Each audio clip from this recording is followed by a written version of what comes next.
Finally আর picnic blog guys.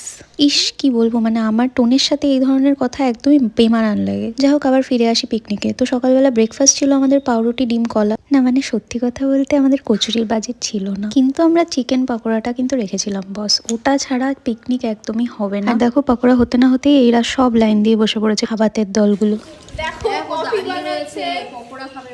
পকোড়ার সাথে ছিল আমাদের কফি। আমরা ইচ্ছে করে কফিটা রেখেছিলাম যাতে গ্যাস হয়ে কেউ আর না খেতে পারে বেশি, কেননা আমি আর দিদি রান্না করেছিলাম দুপুরবেলা চিকেন রেজালা, যেটা জিভে জল আনার মতন।